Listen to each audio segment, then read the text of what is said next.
여러분들은 혹시 어떤 빌라 혹은 아파트에서 살고 싶으신가요?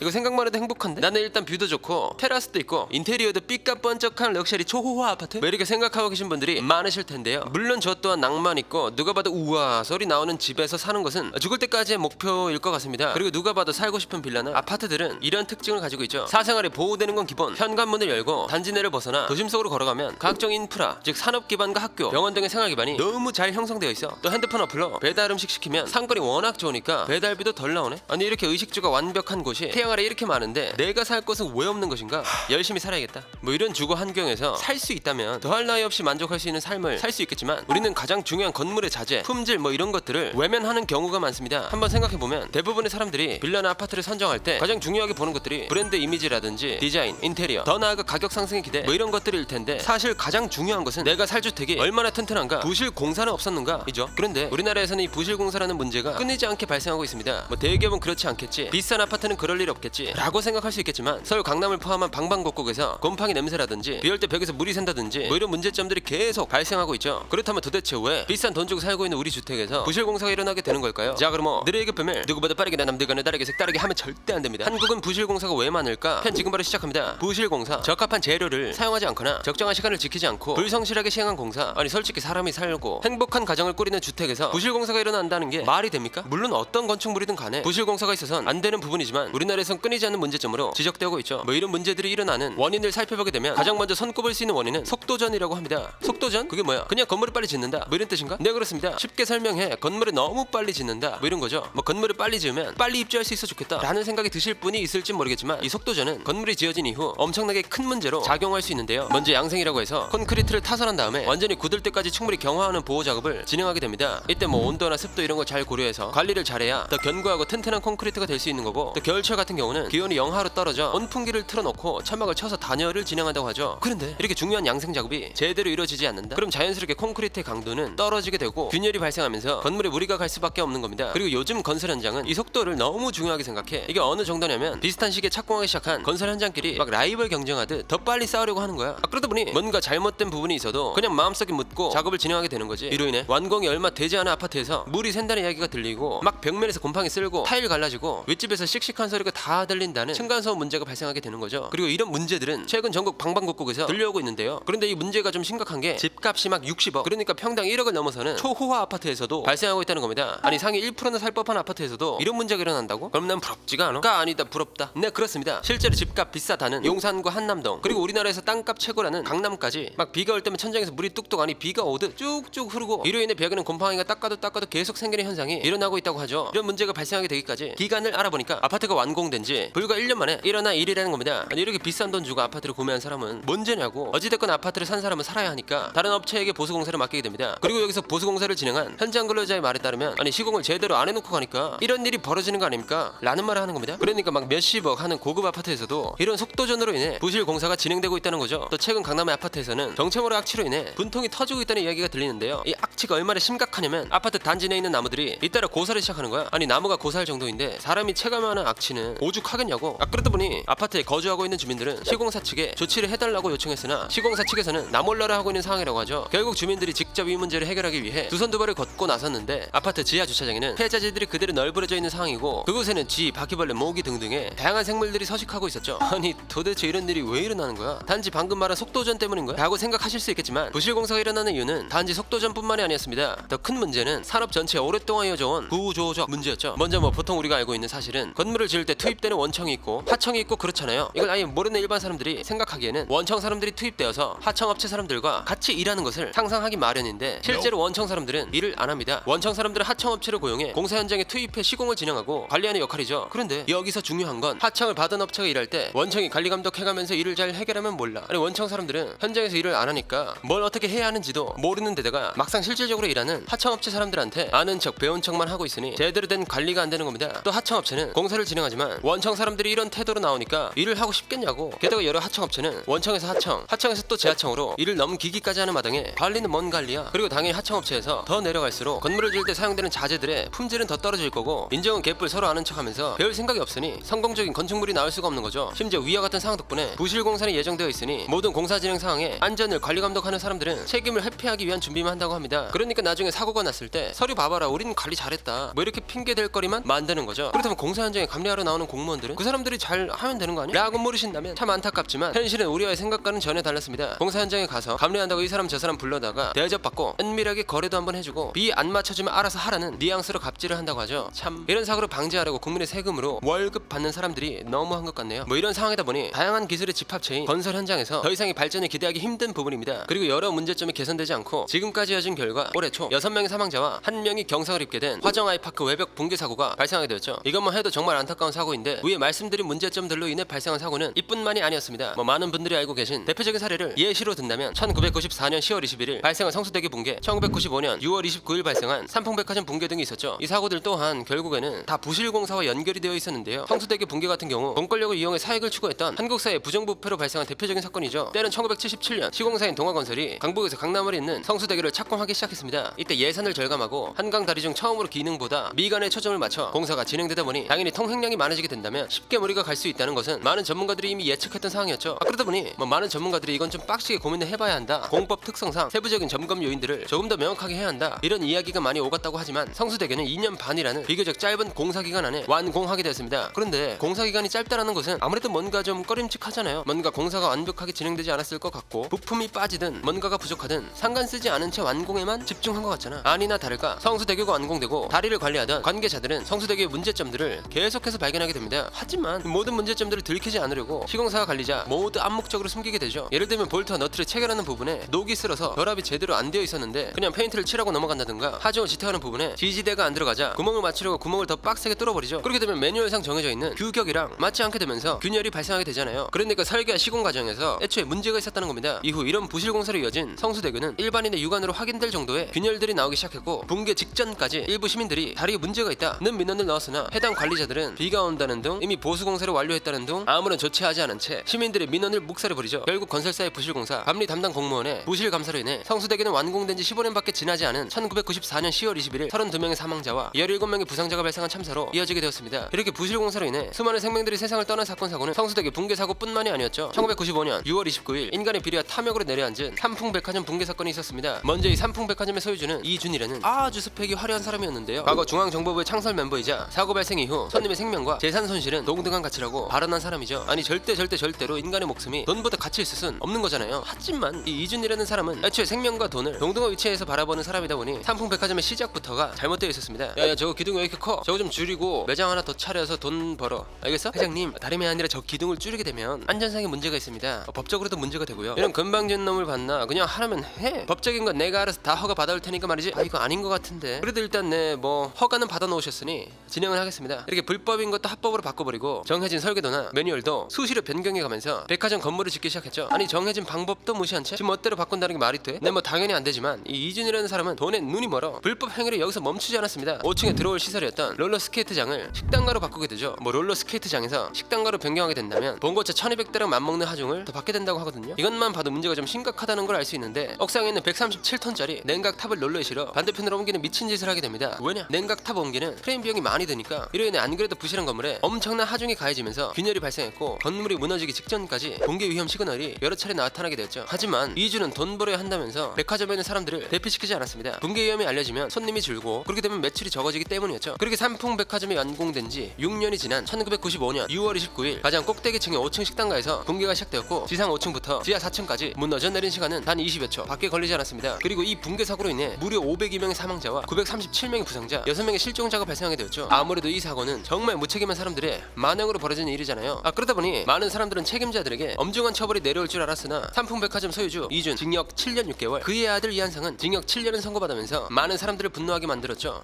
하루빨리 사회 전반적인 구조의 변화가 일어나 이런 사고는 되풀이하지 않아야 할 것 같습니다. 자 그럼 하루빨리 마음 편히 문제없는 주택에서 거주할 수 있는 대한민국이 되길 바라면서 오늘의 1급 비밀 마치도록 하겠습니다. 다음에 또 다른 이야기를 담아서요 1급 비밀 파일을 들고 다시 찾아오도록 하겠습니다. 감사합니다.